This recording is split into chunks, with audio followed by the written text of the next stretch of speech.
This is episode 10 of Detailing Cars Until I Can Buy a Ferrari. Today's job, a Volkswagen Golf GTI.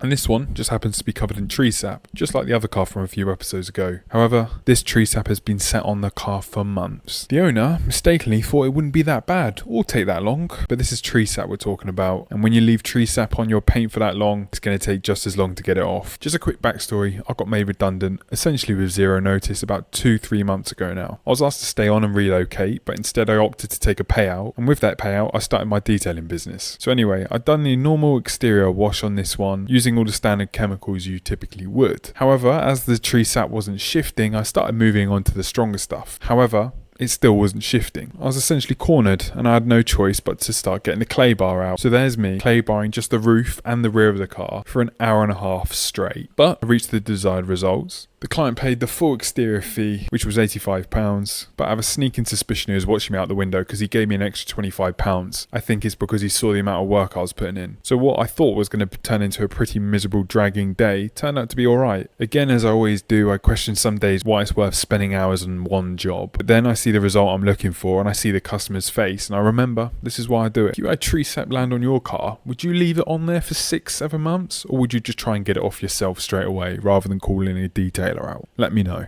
Follow for more.